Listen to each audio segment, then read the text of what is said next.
Guys, this house sold for over $40,000 above list price because my clients listened to my advice and gave the home a little bit of TLC. Are you kidding me? Hi, I'm Brooke Hengst with the Sell with Brooke team, and welcome to another episode of Are You Kidding Me? The show that chronicles Denver real estate and all the crazy situations that come along with it. In this video, I want to share with you how estate heirs who were fighting over a property were actually able to make more than $40,000 over their original price, and it only took 30 days. One of the questions I get asked at least once a month is, what do I do if I've inherited a property from a family member? And this is exactly what we were dealing with in this situation. When I first was introduced to this situation, there was a family with a property that had no idea what the value was and what their course of action would be.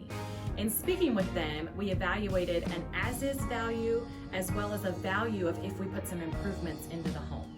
Looking at those options, they were easily able to see that they wanted the most money. The problem with this property is that when I viewed it in person, in as-is condition, without making any improvements, they were only looking at about $450,000.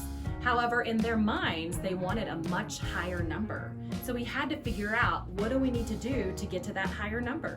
The problem with the property is that it was a little outdated, it was a little dirty, and really it had not been very well maintained. So looking at the full inspection report, we were able to identify what are the top needs to be able to get this property cleaned up, looking better, and give it a facelift. So what I did next is we got some contractors into the home and we developed a strategy for what items needed to be fixed, replaced, painted, caulked, and then put together a budget for this family to decide how they would be able to accommodate these repairs. The approximate cost was $8,000, and I felt like that was money well needed into the investment of this home. So the issue that we came up with is that in order to sell the home in as-is condition, we were looking at right about $450,000. However, with the $8,000 in investment to the property, I felt confident that we could list it closer to $500,000. Seemed to be pretty easy math that if we put in the 8 and got up to 500, that would be the win-win. So upon introducing this plan for contractors to come in with the estate heirs and everyone dealing with the estate, is while they loved the idea of getting more money at the end of the day, but nobody seemed to have any money. So that's where we had to think a little bit outside the box and figure out how we're gonna make this happen for this family and this estate. So my team went to work and we immediately hired all the contractors. We put in the work, managed the project, and the funds all on our own because we knew that this would get the ultimate result for the estate heirs at the time of closing. So when all was said and done, the heirs loved this idea, only had to wait a couple more weeks in preparation for the home to be ready, and at the end of the day, we listed at $500. We had multiple offers that went upwards of $520 on that property. While it didn't close at the max $520, we still got essentially $40,000 more than they anticipated on the sale of the home. All because we had a plan, we put some money into it, got it sold, and everybody was taken care of at the end of the day.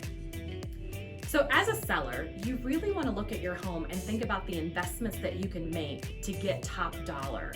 As a real estate agent, I walk through homes all the time and always prioritize what are the top 3 things that we can do to get top dollar for this home. And I promise sometimes it's not a kitchen remodel or pulling out bathrooms. Sometimes just a good clean and some staging will get you all the places that you need to be. So if you or anyone you know would love this information and needs help with getting top dollar for your home, let me know, reach out. We'd certainly love to be able to help use our strategies to help you in the real estate market. If you want to get together, talk real estate, or just have a margarita, I'm open for that too. Thanks so much for watching another episode of Are You Kidding Me? I'm Brooke Hengst, and I'll talk to you guys later.